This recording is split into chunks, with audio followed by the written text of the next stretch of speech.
السلام عليكم ورحمة الله وبركاته. بسم الله الرحمن الرحيم. الحمد لله رب العالمين، والصلاة والسلام على أفضل الأنبياء والمرسلين وعلى آله وصحبه ومن والاه.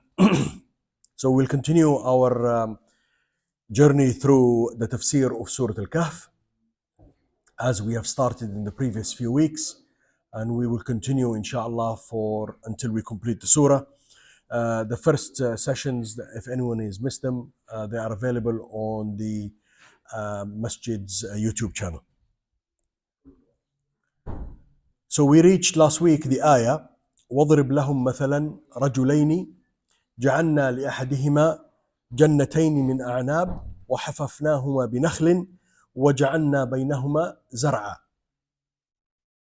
So after Allah subhanahu wa ta'ala revealed how those very arrogant and status-minded kuffar of Quraysh did not want to be seen with the poorer Muslims, with Bilal radiallahu anhu and Abdullah ibn Mas'ud and Mus'ab ibn Umayr radiallahu anhum wa ardahum and others, and Sa'd ibn Waqas, and they glorified themselves based on their wealth and their status over these Muslims. Then Allah subhanahu wa ta'ala has given them an example of the two men who owned the two gardens of the Jannatain. So one man owned the Jannatain, and he had a friend, and Allah subhanahu wa ta'ala bestowed the first one with all this wealth and these gardens that were boasting vines and surrounded with palms, and through them there were trees and plantations that yielded many fruit of high quality. This was a reminder to Quraysh that Allah subhanahu wa ta'ala gave them all that they are boasting.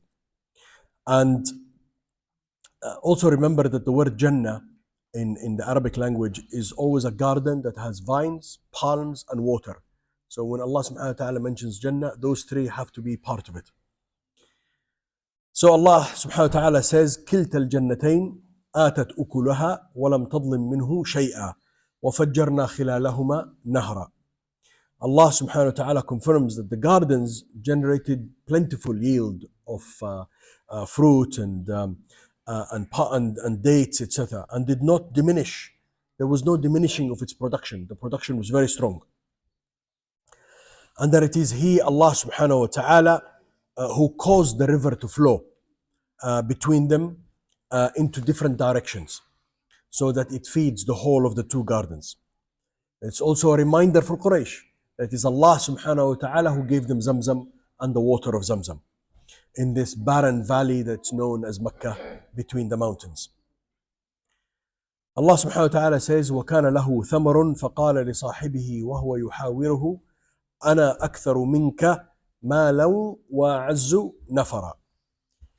So Allah subhanahu wa ta'ala confirms that he had these lush gardens, plentiful, but he was then arguing with arrogance and pomp and boasting and gloating, the arrogance of shaitan, to his poorer friend. And he's, look at me, look at what I have, look at my gardens, look at my money, look at my children, look at what I produce. I have more wealth and I have more status and I have more power than any of the others. And I have more servants and a bigger entourage and more children than you. So Qatada says, the Mufassir stated that this is the wishful thinking of the Fajr, the person who has deviated and is inclined to corruption, an evildoer, and is a comprehensive name for evil, the word Fajr.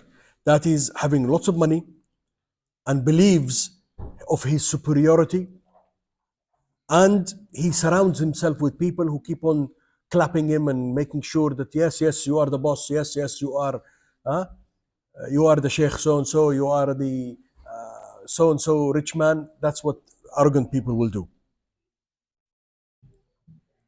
وَدَخَلَ جَنَّتُهُ وَهُوَ ظَالِمٌ لِنَفْسِهِ قَالَ مَا أَظُنُّ أَن تَبِيدَ هَذِهِ أَبَدًا.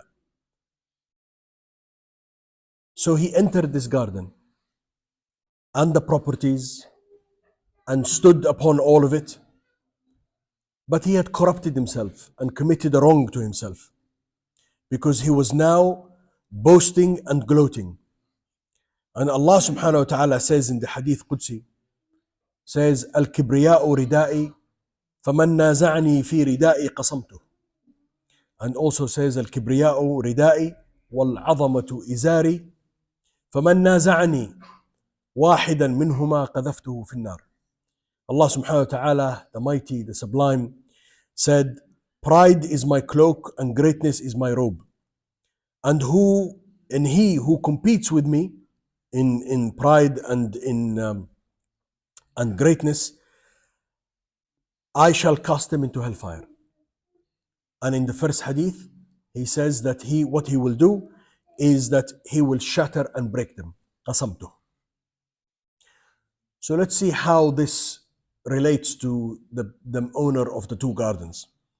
The owner of the gardens was therefore, he was corrupt, he was delinquent, and wronged himself by his kufr and rebellion against Allah subhanahu wa ta'ala. Why? Because his pride, then he committed dhulm on himself. He committed oppressiveness and prejudice to himself, and rejection of the ba'th and the nushur, of the resurrection and the return to Allah subhanahu wa ta'ala. And he said, Ma adhunnu an tabida hadihi abada. He said, this garden will never perish. It will stay like it is. Nobody can stop it. I do not think this will ever perish. These are the words of an arrogant evildoer. While Allah subhanahu wa ta'ala says, أَفَأَمِنُوا مَكْرَ اللَّهِ فَلَا يَأْمَنُ مَكْرَ اللَّهِ إِلَّا الْقَوْمُ الْخَاسِرُونَ. Did they feel secure against Allah? Can you feel secure against Allah's planning? Umar ibn Khattab radiallahu anhu ardah would always say, every day he wakes up, says, Inni akhsha makrullah. And this is Umar ibn Khattab, one of the mubashirin of Jannah. Rasulullah sallallahu alayhi wa sallam says, a man will do his actions and work until he is almost one handspan, shibr, one handspan from his grave. And then he will do the action of hell and he will enter hell. And a man will do the actions of hell until he is one handspan from his grave. He will do the actions of a good man and good deeds and he will enter Jannah. We don't know. All what we need to do is to continue to do the righteous deeds and continue to do right things for the sake of Allah subhanahu wa ta'ala, and hope that Allah subhanahu wa ta'ala in His mercy will accept.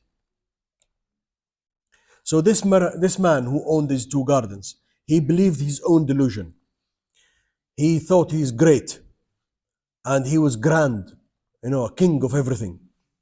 His wealth, his status, his money, his children, his gardens. And he thought it will never stop. It will never die. It will never perish. Or ever be empty. Or ever it will be in ruins. Or ever be spoiled. He believed that is it. Now that is the small-minded person, an evildoer who believes that he has everything and has control over everything. That is a weak person and who lacks comprehension and understanding of Allah subhanahu wa ta'ala. And it's a person who wants dunya and does not care about akhirah and does not plan for the akhirah for when he meets Allah subhanahu wa ta'ala. He runs after and seeks only the beauty of this life. And he rejects what is for him, for this person. He cannot comprehend, he cannot understand what Allah subhanahu wa ta'ala has kept for us. Allah subhanahu wa ta'ala says of these people in Surah Yunus, He says, حَتَّى إِذَا أَخَذَتِ الْأَرْضُ زُخْرُفَهَا وَزِيَنَّتْ وظن أهلها أنهم قادرون عليها أتاها أمرنا ليلا أو نهارا فجعلناها حصيدا كأن لم تغنى بالأمس كذلك نفصل الآيات لقوم يتفكرون. Allah subhanahu wa ta'ala warns us that life in this world is just like rain that Allah subhanahu wa ta'ala sends down from the sky, producing a mixture of plants which humans and animals consume. If you look sometimes, Maybe if you remember a few years ago when it was very, very hot summer and there was no rain, everything turned yellow and everything perished. And then all of a sudden the rain came and everything became green. These are all signs from Allah, but we just take them in our stride. We don't think about them. We need to think about these signs as we see them. Then just as the earth looks at its best, perfectly beautified with flowers of different colors and different trees and different fruit, and its people who sowed it think, that's it, we've got it. We managed, look at our beautiful harvest that we can collect. And they think they have full control of this and capable of harvesting. There comes to it our command, the command of Allah subhanahu wa ta'ala. A storm or a frost or a lightning or a powerful wind that dries its leaves and spoils its fruit. And that is why Allah subhanahu wa ta'ala said by day or by night or by day. So we turn it parched and dry after being lush and green, as it never flourished before. This is how we make the signs clear for people who reflect. That is our thinking. Allah subhanahu wa ta'ala is always asking us, always agitating our thinking, to think about Allah subhanahu wa ta'ala, to think about the signs that are around us, to think about the creation, to understand that we are nothing. Without Allah subhanahu wa ta'ala, we don't exist.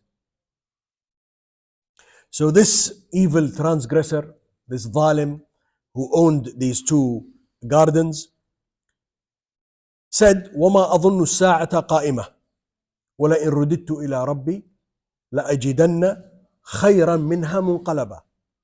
That وَمَا أَظُنُّ السَّاعَةَ قَائِمَةً, he says, he doubts that the hour as-sa'ah, the day we all return to Allah subhanahu wa ta'ala and Allah calls us back and calls all His creation for accountability, the day when we have our hisab. He says, either reward or punishment from Allah, he says that he doubts that it will occur. ما أظن الساعة قائمة. He says, I doubt. And if it does occur, and if I'm returned, or there is a going back or a cause to return to my Lord, I will find better fortune. He thinks that he has some status or some position or some distinction or some call on Allah. Astaghfirullah al-Azim. He thinks that he will get whatever he wants. And that is why he was given this wealth and property. He believes that because he got this here, if it goes, he will get the same from Allah. That the wealth that he got to his head, blinded him. Allah subhanahu wa ta'ala reveals to us the response of his friend of lesser fortune but deeper iman. This is the answer of the mu'min. قال له صاحبه وهو يحاوره أكفرت بالذي خلقك من تراب ثم من نطفة ثم سواك رجلا. This is a message for all of us who are in da'wah, of how to make reminders to ourselves, to our friends, to our family, in our business dealings, to our leaders. Allah reveals that his friend admonished to him. Akafarta? A questioning. Akafarta? This is an admonition. And with a strong persuasion to come back. Where are you going? Persuaded him strongly from his position of wrongdoing, of his kufr of Allah subhanahu wa ta'ala, as he doubted the resurrection and his arrogance, telling him, أَكَفَرْتَ بِالَّذِي خَلَقَكَ مِن تُرَابٍ. Did you apostatize? Kafart? In the one who created you from dust?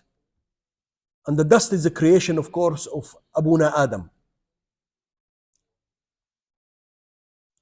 This is a very powerful condemnation and censorship, denouncing his actions and his conduct as a result of his disbelief in his Lord who created him, who created man from dust, Adam alayhi salam, and who made his offspring from an extract of humble and worthless water. ثم من نطفة.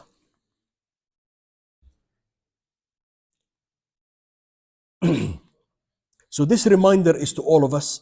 How could we disbelieve or even refuse to believe in Allah subhanahu wa ta'ala and his favor upon us, and the signs that are ready for us to see and to witness and to understand and to recognize in everything that is around us. And these of Allah subhanahu wa ta'ala has clearly indicated. He's shown us where we can find them and how we can see them. All of us, all of this creation knows that they were non-existent and then made to exist by Allah subhanahu wa ta'ala, to whom all existence relies. Allah subhanahu wa ta'ala هو الذي أوجد الوجود ليس قبله شيء وليس بعده شيء وليس فوقه شيء وليس دونه شيء. Nothing before him, nothing after him, nothing above him, nothing below him. Allah subhanahu wa ta'ala created this existence. Nothing can rely on itself or on any other creation because they're weak, they're limited, they are needy.